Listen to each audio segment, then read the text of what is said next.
आज इस बुलेटिन में बात होगी मुख्तार की जान जाने पर घिरी बीजेपी की इनकम टैक्स के नोटिस पर कांग्रेस के सवाल की।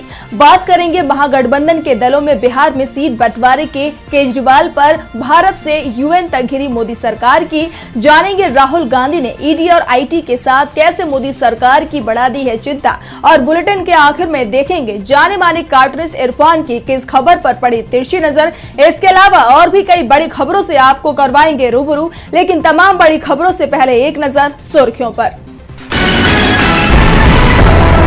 केजरीवाल की गिरफ्तारी के खिलाफ दिल्ली में इंडिया गठबंधन की रैली में शामिल होंगे उद्धव ठाकरे। 31 मार्च को रामलीला मैदान में होगी इंडिया गठबंधन की रैली।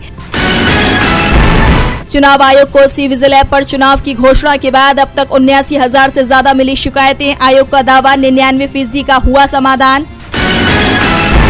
टीएमसी ने चुनाव आयोग को सौंपा ज्ञापन, कहा सोरेन केजरीवाल के बाद केंद्र का निशाना बंगाल। टीएमसी ने केंद्रीय जांच एजेंसियों पर भेदभावपूर्ण दृष्टिकोण अपनाने के लगाए आरोप। और गुजरात में बीजेपी की बड़ी मुश्किलें, केंद्रीय मंत्री और गुजरात से बीजेपी प्रत्याशी पुरुषोत्तम रूपाला के खिलाफ बड़ा आक्रोश, टिकट बदलने की मांग पर अड़ा क्षत्रिय समाज।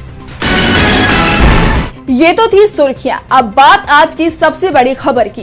बांदा जेल में उम्र कैद की सजा काट रहे मुख्तार अंसारी को गुरुवार रात को हार्ट अटैक आया, जिससे उनकी जान चली गई। मुख्तार की जान जाने की खबर के बाद से ही विपक्ष योगी सरकार पर सवाल उठा रहा है। शुक्रवार को 3 डॉक्टर्स के पैनल सहित 5 लोगों की टीम ने मुख्तार का पोस्टमार्टम किया। पोस्टमार्टम की शुरुआती रिपोर्ट में जान जाने का कारण हार्ट अटैक बताया गया।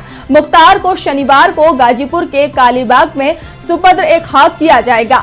इसी बीच मुख्तार के बेटे उमर ने बांदा डीएम को पत्र लिखा है, मांग की है कि पिता मुख्तार का दिल्ली एम्स में पोस्टमार्टम कराया जाए। हमें बांदा की चिकित्सा व्यवस्था पर भरोसा नहीं है। तो दूसरी तरफ पूरे मामले की न्यायिक जांच के आदेश सीजीएम ने जारी कर दिए हैं। मुख्तार के बेटे उमर अंसारी ने दावा किया है कि उनके पिता को जेल में जहर दिया गया है। वे बहुत बीमार हो गए थे, चल नहीं पा रहे थे, गिर पड़ रहे थे, पेशी तक पर नहीं जा पा रहे थे। उमर ने अपने पिता से अंतिम समय पर हुई बातचीत का हवाला भी दिया। इस बीच विपक्ष ने भी इस पूरे मामले में बीजेपी सरकार को घेर लिया है और प्रदेश की कानून और प्रशासनिक व्यवस्था पर सवाल उठा दिए हैं। मुख्तार के परिवार ने सुप्रीम कोर्ट के जज की निगरानी में जांच की मांग की है। इस मामले में सपा चीफ अखिलेश यादव ने योगी सरकार को घेरते हुए कहा कि जो हुकूमत जिंदगी की हिफाजत ना कर पाए उसे सत्ता में बना रहने का कोई हक नहीं है। उन्होंने आरोप लगाया कि यूपी सरकार अराजकता के सबसे बुरे दौर से गुजर रहा है। ये यूपी में कानून व्यवस्था का शून्यकाल है। साफ है चुनावों के समय मुख्तार की जान जाने का मामला अब बीजेपी के लिए मुश्किलें खड़ी करता दिख रहा है। मुख्तार मामले ने बीजेपी सरकार पर सवाल उठा दिए हैं तो आयकर विभाग की कांग्रेस के खिलाफ चल रही कार्रवाई ने मोदी सरकार पर सवाल खड़े कर दिए हैं। कांग्रेस ने सवाल किया कि आखिर क्यों आयकर विभाग को विपक्षी दल ही दिखाई दे रहे हैं। गड़बड़ तो बीजेपी के चंदे में है और उसे नोटिस मिलना चाहिए। और क्या कहा कांग्रेस ने, देखिए ये रिपोर्ट। 19 अप्रैल से लेकर 1 जून तक लोकसभा चुनावों के लिए मतदान होना है। ऐसे में सभी पार्टियों के नेता जहां चुनाव प्रचार में लगे हैं तो वहीं मोदी सरकार लगातार विपक्ष को कमजोर करने में लगी हुई है। ईडी के निशाने पर आप है तो आयकर विभाग के निशाने पर कांग्रेस आ गई है। कांग्रेस को चुनाव लड़ने से रोकने का प्रयास किया जा रहा है। दरअसल इनकम टैक्स विभाग ने कांग्रेस को 1700 करोड़ रुपए का नया डिमांड नोटिस जारी किया है। एक न्यूज रिपोर्ट के मुताबिक यह डिमांड नोटिस 2017-18 से 2020-21 के लिए है। इसमें जुर्माने के साथ ब्याज भी शामिल है। वहीं नोटिस मिलने के बाद शुक्रवार दोपहर में कांग्रेस ने प्रेस कॉन्फ्रेंस की, जिसमें उसने आरोप लगाया है कि बीजेपी ने भी टैक्स वायलेशन किया है। पिछले 7 सालों में उस पर 4600 करोड़ रुपए का बकाया है। विभाग को इसे भी वसूलना चाहिए। प्रेस कॉन्फ्रेंस में अजय माकन ने दावा किया है कि 2017-18 में हमारे 14 लाख रुपए के वायलेशन के ऊपर भाजपा के इनकम टैक्स डिपार्टमेंट ने 135 करोड़ रुपए कांग्रेस के बैंक खाते से छीन कर ले गए। 2017-18 में ही भाजपा को 1297 लोगों ने करीब 42 करोड़ रुपए का चंदा दिया, लेकिन भाजपा ने इन लोगों का सिर्फ नाम लिखा और छोड़ दिया। इसके अंदर नाम और पता दोनों जानकारी देनी होती है। इनकम टैक्स ने इस वायलेशन पर अपने आंख पर पट्टी लगा ली है, लेकिन हमारे 23 सांसदों और विधायकों ने जो 14 लाख कैश दिए उसके बेस पर हमारे 135 करोड़ रुपए छीन कर ले गए, जबकि हमने इनमें नाम पता सब कुछ बताया। माकन ने कहा कि जब कांग्रेस अध्यक्ष सीताराम केसरी जी थे, यानी 1993-94 के नोटिस हमें भेजे जा रहे हैं। हमें 53.9 करोड़ का डिमांड भेजा गया है। इस तरह से पिछले 5 साल और 3 साल का डिमांड और बनाया जा रहा है। कुल मिलाकर इनकम टैक्स डिपार्टमेंट ने कांग्रेस से 1823 करोड़ रुपए की डिमांड की है। ये कहाँ का लेवल प्लेइंग फील्ड है? अगर नियम सबके लिए बराबर है तो भाजपा से 4600 करोड़ रुपए की डिमांड जारी करनी चाहिए। वहीं कांग्रेस महासचिव जयराम रमेश ने भाजपा पर आरोप लगाते हुए कहा कि भारतीय जनता पार्टी कांग्रेस को आर्थिक रूप से पंगु बनाने की कोशिश कर रही है, लेकिन हम डरेंगे नहीं। कांग्रेस पर तो आईटी, ईडी, सीबीआई सभी कार्रवाई कर रहे हैं, लेकिन अब देखना होगा कि बीजेपी के खिलाफ भी ये जांच एजेंसियां कार्रवाई करती हैं। कांग्रेस के सवालों से बीजेपी मुश्किल में है तो इंडिया गठबंधन उसकी मुश्किलों को और भी ज्यादा बढ़ा रहा है। बिहार में महागठबंधन में सीटों के बंटवारों का ऐलान कर दिया गया है, तो किस दल के हिस्से में आई कितनी सीटें, देखिए ये रिपोर्ट। बिहार में सियासी हलचल तेज हो गई है। एक तरफ केजरीवाल के मुद्दे पर इंडिया गठबंधन की एकजुटता देख बीजेपी पहले से ही परेशान थी और अब बिहार में भी विपक्ष के गठबंधन में सीटों के बंटवारे ने उसकी परेशानी को और भी बढ़ा दिया है। बिहार में इंडिया गठबंधन में सीटों का बंटवारा हो गया है। शुक्रवार को पटना में आरजेडी ऑफिस में महागठबंधन में शामिल आरजेडी, कांग्रेस और वाम दल के नेताओं ने ज्वाइंट प्रेस कॉन्फ्रेंस की। मीडिया से बातचीत करते हुए उन्होंने बताया कि लोकसभा चुनाव में बिहार की 40 सीटों में से आरजेडी 26 सीटों पर चुनाव लड़ेगी, जबकि कांग्रेस को 9 और लेफ्ट को 5 सीटें मिली हैं। लेफ्ट की 5 सीटों में से माले के पास आरा,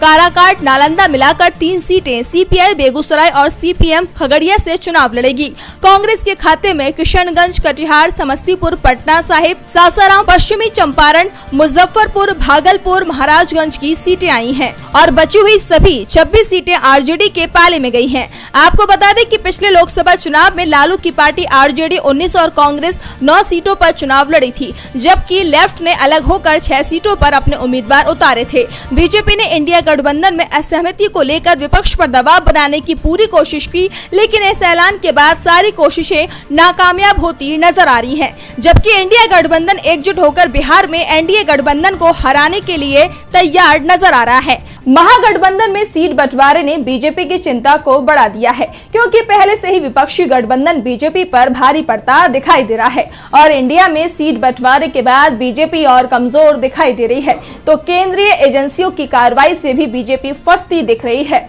अरविंद केजरीवाल की गिरफ्तारी का मामला तो यूएन तक पहुंच गया है, तो आपने भी मोदी सरकार के खिलाफ बड़ा अभियान शुरू कर दिया है। दिल्ली के मुख्यमंत्री अरविंद केजरीवाल की गिरफ्तारी का शोर देश विदेश में गूंज रहा है। एक तरफ देश भर में इस गिरफ्तारी का विरोध देखा जा सकता है, तो दूसरी तरफ विश्व स्तर पर इसे लेकर सवाल उठाए जा रहे हैं। बीते दिन कोर्ट ने ईडी की रिमांड 5 दिन के लिए बढ़ा दी, जिसके बाद मुख्यमंत्री की पत्नी सुनीता केजरीवाल ने आपकी तरफ से कैंपेन लॉन्च किया है। आम आदमी पार्टी ने केजरीवाल को आशीर्वाद अभियान लॉन्च किया है। सुनीता केजरीवाल ने जनता से अपील करते हुए कहा, मैं आपको व्हाट्सएप नंबर 8297324624 दे रही हूँ। आप इस पर मैसेज भेजकर अपने अरविंद को आशीर्वाद भेज सकते हैं। अपनी प्रेस कॉन्फ्रेंस में उन्होंने जनता से कहा, आपने अरविंद केजरीवाल को अपना भाई, अपना बेटा कहा है। क्या आप इस लड़ाई में अपने भाई, अपने बेटे का साथ नहीं देंगे? मुझे पूरा विश्वास है कि हम सब साथ मिलकर ये लड़ाई लड़ेंगे। और अब ये लड़ाई देश की सीमाओं को पार कर चुकी है। संयुक्त राष्ट्र के महासचिव एंटोनियो गुटेरेस के प्रवक्ता स्टीफन दुजारिक ने मामले में टिप्पणी करते हुए कहा कि उन्हें उम्मीद है कि हर कोई स्वतंत्र और निष्पक्ष माहौल में भारत में होने वाले लोकसभा चुनावों में मतदान कर सकेगा। अन्य लोकतांत्रिक देशों की तरह भारत में राजनीतिक और नागरिक अधिकार सुरक्षित है। इसके पहले अमेरिका और जर्मनी ने भी मामले में अपनी टिप्पणी की है। अमेरिका ने भारत के विरोध जताने के बावजूद 2 बार मामले में बयान दिया है। इन देशों ने केजरीवाल की गिरफ्तारी को भारत के लोकतंत्र और न्यायिक प्रक्रिया से जोड़ते हुए टिप्पणी की थी। अमेरिका ने चुनाव से पहले कांग्रेस पार्टी के बैंक खातों को फ्रीज करने के आरोपों पर भी बयान दिया है। विश्व स्तर पर हो रही इन चर्चाओं ने देश के लोकतंत्र को कटघरे में ला दिया है और अब मोदी सरकार को मामले में जवाब देना बेहद जरूरी होता जा रहा है। मोदी सरकार मुश्किल में दिखाई दे रही है, उसका हर दांव उल्टा पड़ता दिख रहा है। इस बीच कांग्रेस सांसद राहुल गांधी ने बीजेपी का सबसे बड़ा सहारा केंद्रीय जांच एजेंसियों पर सवाल उठाते हुए बड़ा दावा कर दिया है। तो क्या कहा है राहुल ने, देखिए ये रिपोर्ट। मोदी सरकार पर केंद्रीय एजेंसियों के दुरुपयोग के आरोप लंबे वक्त से लगते आ रहे हैं और अब ये आरोप गंभीर होते जा रहे हैं। मोदी सरकार के खिलाफ विपक्ष की आवाज बुलंद होती जा रही है। इसी सिलसिले में कांग्रेस सांसद राहुल गांधी ने मोदी सरकार पर तीखा हमला बोला है। राहुल ने ईडी, सीबीआई जैसी केंद्रीय जांच एजेंसियों पर भी सवाल उठाए हैं। कांग्रेस सांसद ने अपने एक्स हैंडल पर पोस्ट करते हुए कहा, जब सरकार बदलेगी तो लोकतंत्र का चीरहरण करने वालों पर कार्रवाई जरूर होगी और ऐसी कार्रवाई होगी कि दोबारा फिर किसी की हिम्मत नहीं होगी ये सब करने की, ये मेरी गारंटी है। इस वीडियो में राहुल गांधी कहते हैं, अगर ये इंस्टीट्यूशंस अपना काम करते, अगर सीबीआई अपना काम करती, ईडी अपना काम करती तो ये नहीं होता। तो उनको ये भी सोचना चाहिए, ये जो सब कर रहे हैं, कि किसी ना किसी दिन बीजेपी की सरकार बदलेगी और फिर कार्रवाई होगी और ऐसी कार्रवाई होगी कि मैं गारंटी कर रहा हूं ये फिर से कभी नहीं होगा। तो उनको भी सोचना चाहिए। राहुल ने साफ कर दिया कि किसी को छोड़ा नहीं जाएगा, हर बात का हिसाब होगा। वैसे इस समय मोदी सरकार में भी हिसाब किताब हो रहा है। जो विपक्षी नेता बीजेपी के साथ आ रहे हैं वो बीजेपी की वॉशिंग मशीन में क्लीन हो रहे हैं। 8 महीने पहले एनसीपी एनडीए में शामिल हुए और अब एनसीपी के वरिष्ठ नेता प्रफुल्ल पटेल पर लगा एक बड़ा दाग धुल गया। क्या है पूरा मामला, देखिए रिपोर्ट। मोदी सरकार पर केंद्रीय एजेंसियों के दुरुपयोग के आरोप लगातार लगते आए हैं और अब एक बार फिर इन आरोपों का सिलसिला तेज हो गया है। इस बार विपक्ष ने तथ्यों के साथ मोदी सरकार पर सवाल उठाए हैं। दरअसल एनसीपी नेता प्रफुल्ल पटेल पर भ्रष्टाचार के सभी आरोपों को खारिज करते हुए सीबीआई ने उनके खिलाफ दर्ज केस बंद कर दिया है, जिसके बाद मामले में विवाद तेज हो गया है। 15वीं लोकसभा, जिसका कार्यकाल 2009 से 2014 तक था, उस दौरान प्रफुल्ल पटेल यूपीए सरकार में उड्डयन मंत्री थे, जब एयर इंडिया मर्जर घोटाले मामले में उन्हें संदिग्ध करार देते हुए सीबीआई और ईडी ने उनके खिलाफ मामला दर्ज किया था। मामले में civil aviation minister Praful Patel और एयर इंडिया के वरिष्ठ अधिकारियों पर अनियमितताओं का आरोप लगा था। 2019 मामले में सुनवाई के दौरान ईडी ने विशेष अदालत में बताया था कि प्रफुल्ल पटेल इस घोटाले में आरोपी दीपक तलवार के करीबी थे और केंद्रीय मंत्री रहने के दौरान उन्होंने आरोपी को फायदे भी पहुंचाए थे। लेकिन अब सीबीआई ने दिल्ली के राउज एवेन्यू कोर्ट में केस की क्लोजर रिपोर्ट दाखिल की है। केंद्रीय एजेंसी ने कहा कि उनके खिलाफ कोई सबूत नहीं मिले हैं। मामले में 15 अप्रैल को सुनवाई होगी। आपको बता दें कि बीते साल जुलाई 2023 में प्रफुल्ल पटेल एनसीपी नेता के तौर पर अजित पवार के साथ ही एनडीए में शामिल हो गए थे और इसके 8 महीने बाद ही सीबीआई ने उन्हें क्लीन चिट दे दी है। इस फैसले को लेकर अब विपक्ष एक बार फिर हमलावर है। कांग्रेस ने अपने सोशल मीडिया अकाउंट पर प्रफुल्ल पटेल की पीएम मोदी के साथ तस्वीर शेयर करते हुए लिखा है कि मोदी की वॉशिंग मशीन।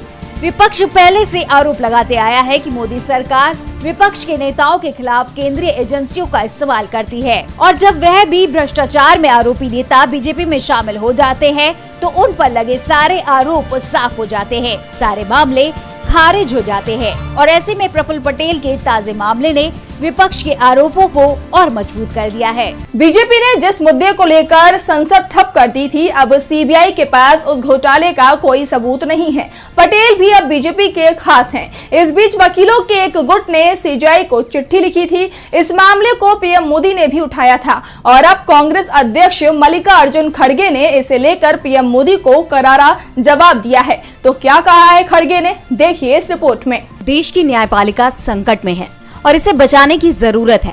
बीते दिन 500 से भी अधिक वरिष्ठ वकीलों ने सीजेआई डीवाई चंद्रचूड़ को चिट्ठी लिखी और उसमें इन सभी बातों पर चिंता जताई, जिसके बाद पीएम मोदी ने कांग्रेस पर निशाना साधते हुए कहा कि दूसरों को डराना धमकाना कांग्रेस की पुरानी संस्कृति है।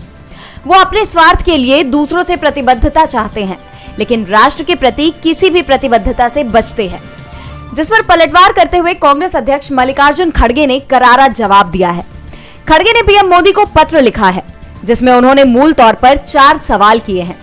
खड़गे ने पत्र में पीएम मोदी को नसीहत देते हुए लिखा कि देश के प्रधानमंत्री को देश की न्याय व्यवस्था पर टिप्पणी करना शोभा नहीं देता।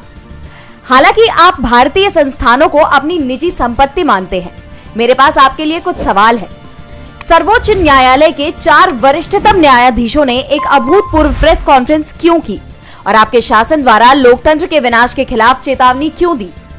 आपकी सरकार ने एक जज को राज्यसभा के लिए नामांकित क्यों किया?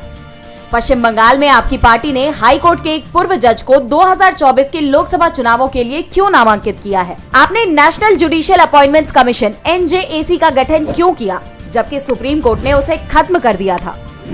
इसके साथ ही कांग्रेस अध्यक्ष ने लिखा कि पीएम मोदी भारत के ये संस्थान जनता की संपत्ति हैं और आप उनकी शक्तियां छीनने और हमारे देश को कमजोर करने के लिए व्यक्तिगत रूप से जिम्मेदार हैं। कांग्रेस ने देश के इन संस्थानों का निर्माण भी किया और पोषण भी किया। इसके लिए हमारे हजारों कार्यकर्ताओं ने अपनी जान तक गंवाई है। हम आपसे ये संस्थाएं वापस लेंगे और जनता को सौंप देंगे। और बुलेटिन के आखिर में देखते हैं जाने माने कार्टूनिस्ट इरफान की किस खबर पर पड़ी तिरछी नजर।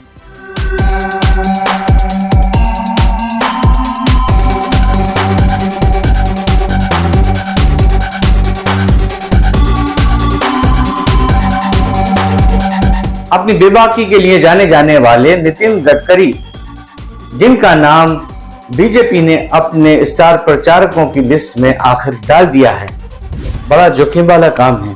क्योंकि अगर नितिन गडकरी जी ने अपने भाषण के अंदर यही बात फिर से कह दी कि देश के अंदर महंगाई बढ़ी है, बेरोजगारी बढ़ी है, चिकित्सा नहीं है, स्कूल नहीं है, वगैरह वगैरह, तो नरेंद्र मोदी जी की गारंटी का क्या होगा?